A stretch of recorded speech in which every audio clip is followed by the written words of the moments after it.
Let's just start with the basics. What can lead up to a stroke? Well, listen, people typically tend to focus on heart attacks because that's the leading cause of death, and that's the more glamorous illness or emergency, if you will. Strokes get a little less attention. They get less awareness, less public education, and that's exactly what this study found. So when you talk about the risk factors for a stroke, you know, it's the basic stuff, which we're going to get to in a second, but people really need to understand the warning signs of a stroke so that if it happens to them or someone they know, they can act promptly. You have a 3-hour time window for this medical emergency. So when you talk about those warning signs, numbness, typically of the face or one side of the body, can be a big one that starts suddenly. A confusion or a disorientation, a change in your vision, again, a sudden one, a loss of balance or uncoordination, or a severe headache. And typically, Maggie, we say, the worst headache of your life. It's not subtle.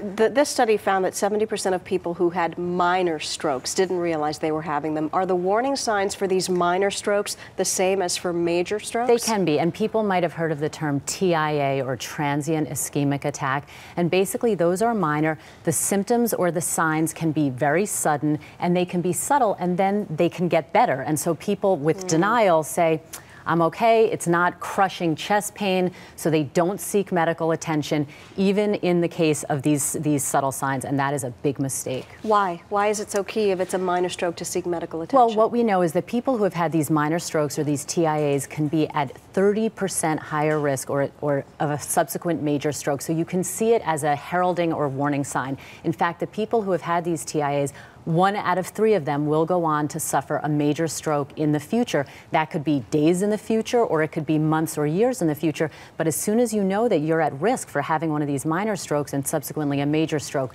you need to act aggressively. And aren't there some hidden risk factors for women under 55? Yeah, now this is a big group. Typically we think of older people or elderly as being at higher risk for strokes, which they are. But when you talk about women under the age of 55, we know that certain things will put them at higher risk. So for example, women who have had a history of classic migraines, meaning they have some visual changes with their eyes and they get a classic migraine and they've been diagnosed with such, can be at 10 times more likely the risk of a stroke later in life. Women who are on birth control pills can be twice as likely to have a stroke. Now, we're not saying birth control pills are the root of all evil, and there are important reasons to be on them, but again, it can increase your risk. And women who have certain types of clotting disorders, either from autoimmune factors or hereditary clotting disorders, which, by the way, are made worse by smoking, can greatly be at increased risk of stroke. What are things that all of us can and should be doing to reduce our risk of getting a stroke? Well, listen, you know, we've said it before on the show, the things that are good for your heart are good for your brain and vice versa. So when you're talking about stroke risk reduction,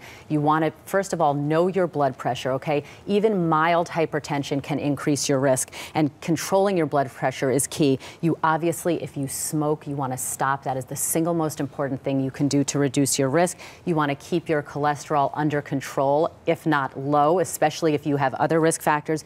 And again, you want to exercise. You want to think of it as overall wellness, but we know that people who are in good cardiovascular health are also in good brain and vascular health, and that will lower your risk as well. Bears repeating every day if we have to. Absolutely. Dr. Jennifer Ashton, thank you, Jen. A lot happens early on The Early Show, weekday mornings on CBS.